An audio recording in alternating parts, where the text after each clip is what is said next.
हो सकता है तो जो बचपन से हुसैनी है वो हजारों पर जरूर भारी होगा। तो यजीदी खीमे में के लोग कहते हैं जब कासिम बिन हसन घोड़े पर पहलू बदलते थे तो ऐसा लगता था कि बिजली चमक रही। अगर किसी यजीदी को पूछे कि तुम किसके साथ लड़ने के लिए गए थे तो ये कहेंगे 80 लोगों के साथ। कितने लोगों के साजो सामान के साथ गए थे? कहेंगे 22,000 के साथ। तो दुनिया आज भी हंसेगी, 80 लोगों से लड़ने के लिए 22,000 गए थे। क्या क्या लेकर गए थे? हाथी भी थे, घोड़े भी थे, नेज़े भी थे, तलवारें भी थी, भाले भी थे, सब था। फिर अगर तुमसे पूछा जाए साजो सामान के साथ सहूलतें क्या थी, यजीदी कहेंगे पूरा पानी हमारी तरफ था, दरिया फुरात भी हमारी तरफ था, खाना भी हमारी तरफ, पानी भी हमारी तरफ। फिर दुनिया पूछेगी उधर के खीमे में हुसैन कितनी तैयारी के साथ आए थे, तो तुम्हें मुंह झुकाकर कहना पड़ेगा उनके पास सही किस्म के नेज़े और तलवारें भी नहीं थी, और घोड़े और हाथी और ऊंट भी नहीं थे। उनके पास तो 3 दिन की भूख भी थी, प्यास भी, और उसके अलावा उन नौजवानों के पास भूख और प्यास की शिद्दत के साथ साथ साजो सामान जंग भी नहीं था। मैं आपको बताता हूँ, सैयदना इमाम अली मकाम मक्का से निकल करके कूफा जा रहे थे। बहुतों ने मना किया आपको, लेकिन आपके सामने कूफा के खुतूत मौजूद थे। इत्माम हुज्जत के लिए आप तशरीफ ले जा रहे थे। बीच रास्ते में कूफा का गवर्नर उबैदुल्लाह इब्न जियाद, हुर बिन यजीद, ये नाम याद रखें, हुर बिन यजीद रियाही को 1000 का लश्कर देकर भेजा कि हुसैन का रास्ता रोक लो और उन्हें कूफा की तरफ आने ना दो। दाएं बाएं इधर उधर चलाते रहे। हुर बिन यजीद कूफा पहुंचने से काफी पहले ही मौला हुसैन का रास्ता रोक ली। तवज्जो चाहता हूं, हुर बिन यजीद किसकी तरफ से आया? वो सिपह सालार था, यजीदी फौज की तरफ से आया हुआ, 1000 का लश्कर लेकर आया। लेकिन जब वो आया मौला हुसैन के पास, रास्ता रोक लिया और कहा हम आपको कूफा जाने नहीं देंगे, आप बगावत कर रहे हैं वक्त के खलीफा अमीरुल मोमिनीन यजीद से। उनके ज़ौम बातिल में यही था। और उसके बाद वो रास्ता रोके इतनी दूर तक चलता रहा, कभी दाएं कभी बाएं। इमाम हुसैन एक जगह पर जब पड़ाव करते हैं, जोहर का वक्त है, अजान हुई, नमाज के लिए जमात कायम हो रही है। इमाम हुसैन ने उस हुर बिन यजीद से पूछा जो 1000 लश्कर का सिपह सालार, कहा हम नमाज पढ़ने जा रहे हैं, हम अपनी नमाज पढ़ लें, क्या तुम्हारी जमात अलग होगी, हमारी जमात अलग होगी? हुर बिन यजीद ने कहा नहीं, इमाम आप ही होंगे, हम मुक्तदी होंगे, इक्तिदा हम करेंगे। इमाम हुसैन मुसल्ले पर है, रास्ता रोकने के लिए जो आया है यजीद का सिपह सालार, वो इक्तिदा कर रहा है, 1000 लश्करियों के साथ इक्तिदा कर रहा है।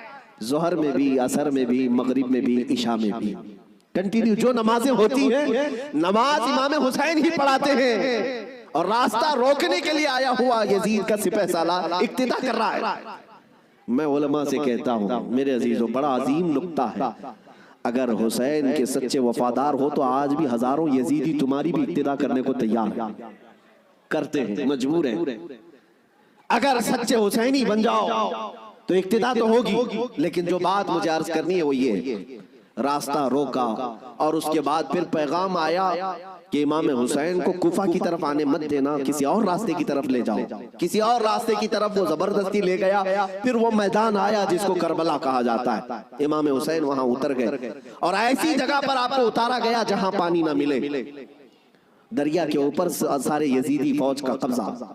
अब सुनिए, मुहर्रम का महीना है, 7वीं आ गई, 8वीं आ गई, उसके बाद ये सुलह मुसालहत की भी बातें चलती रही। इमाम हुसैन ने पैगाम भेजा था उबैदुल्लाह इब्न जियाद को, 3 ऑप्शन दिए थे, कोई कबूल कर लो, लेकिन वो जालिम आपके खून के दर पे थे, माने नहीं। 4000 का लश्कर देकर भेजा, फिर उसके बाद तकरीबन 15000 का लश्कर देकर भेजे, 15000 या 16000 का लश्कर देकर दोबारा भेजा। अब ये 9वीं मुहर्रम आई है, तवज्जो चाहता हूँ, 22000 का लश्कर। इमाम हुसैन ने खुतबा दिया कि मैं तुम्हारे पास जंग करने की नीयत से नहीं आया, तुम मेरी अजमत नहीं जानते, मैं फातिमा जहरा का बेटा हूँ, हैदर कर्रार का नूरे नजर हूँ, रसूलुल्लाह का नवासा हूँ, मेरे खून से अपने हाथ रंगीन न करो, उन पर कोई बात असर न करे। उसके बाद हुर बिन यजीद जो 1000 का लश्कर लेकर सबसे पहले रास्ता रोकने आया था, वो यजीदियों के पास आया और कहा उनकी एक बात तो मान लो, वो जंग करने नहीं आए, अगर वो सुलह चाहते हैं तो खत्म कर देते मामला। लेकिन यजीदी फौज के जो बड़े सिपह सालार थे, अम्र बिन साद या शिमर, इन लोगों ने कहा, ऐ हुर, तुझे मुसालहत करने के लिए नहीं भेजा गया है, तुझे फौजी बनाकर भेजा गया है। लड़ना है तो हमारे साथ लड़ो, वरना यहां से दफा हो जाओ। जब यजीदी फौज के बड़े सिपह सालारों ने हुर बिन यजीद की बात नहीं मानी, तो सुनो, पूरे मजमे में वही हुर जो यजीद का सिपह सालार था ऐलान करता है, तुम्हारी सिपह सालारी तुम्हें मुबारक हो, मैं हुसैन के खीमे में जाता हूं।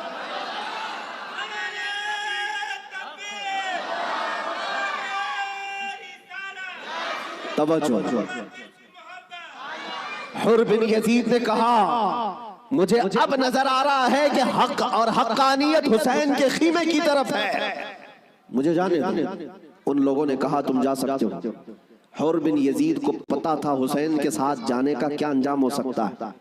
22,000 का लश्कर जर्रार है और इधर सिर्फ 80-82 लोग हैं। ऐसे वक्त में एक छोटी जमात का साथ कौन दे सकता है, जहां भारी भरकम लश्कर सामने मौजूद हो।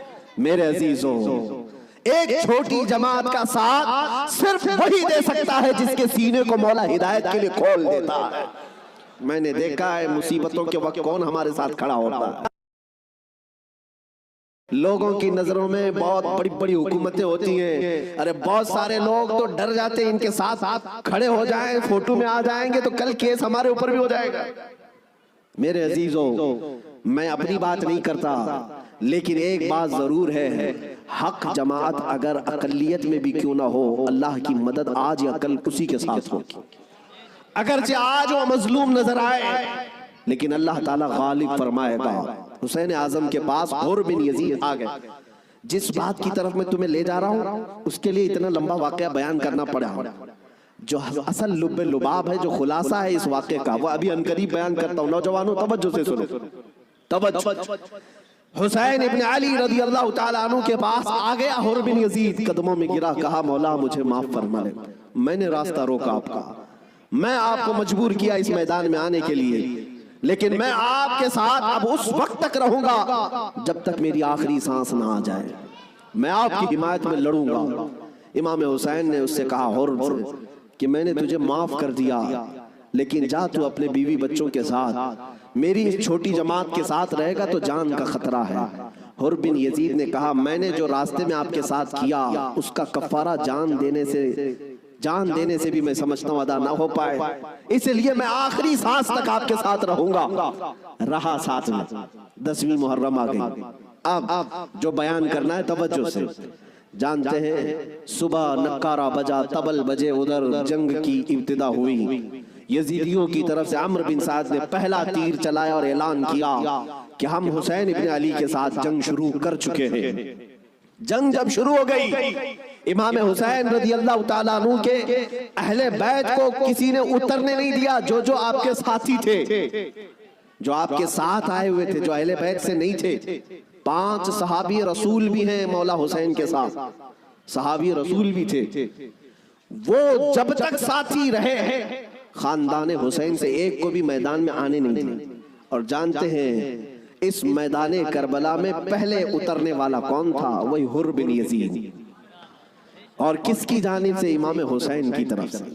एक बात मौला कदीर जब्बार की तुम्हें समझना पड़ेगा, अगर वो हिदायत देने पर आए तो कुफ्र की तागूती ताकतों में से भी किसी को हिदायत दे करके उसको पासबाने इस्लाम बना सकता है, और कभी गुमराह करने पर आए तो काबा के करीब रह करके भी कोई गुमराह हो सकता है। हाँ, ये बात समझ करके चलो।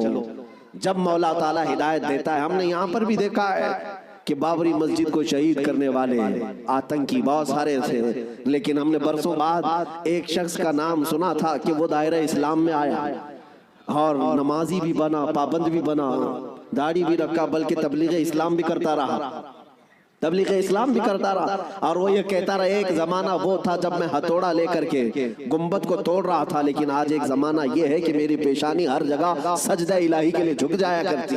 मौला जिसको जहां से चाहे हिदायत अता फरमाए। हुर बिन यजीद इमाम हुसैन की तरफ से पहले मैदान में उतरने वाले। अब मैं आता हूं उसी बात पर जिसके लिए मैं इतना लंबा वाकया आपको सुनाया। मुकाबला दू बदू था, एक के बाद दीगरे मुकाबला था। हुर बिन यजीद जब घोड़े पर सवार होकर मुकाबले के लिए आया तो यजीदियों की तरफ से पहलवान आते रहे, सिपाही आते रहे, मुकाबला करते रहे। ये तन्हा हुर बिन यजीद का मुकाबला सुबह से लेकर के दोपहर तक चलता रहा। बाकी बहुत सारे मुकाबले हुए, थोड़ी थोड़ी देर के बाद सब जामे शहादत नोश करते रहे, ये जवाल के बाद। लेकिन हुर बिन यजीद का मुकाबला सुबह से चलता रहा।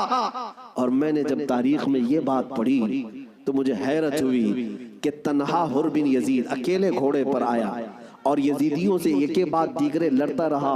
घंटों के मुकाबले के बाद जिन लोगों को हुर बिन यजीद ने मारा था उनकी लाशें गिनी गई तो 120 लाशें पड़ी थी।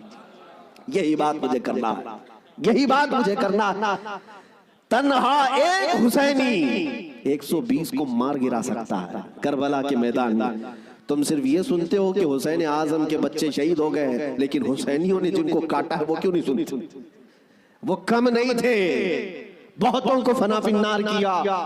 अब जो बात कहनी है वो ये है, हुर बिन यजीद खानदान हुसैन से नहीं है, अहले बैत से नहीं है, अंसार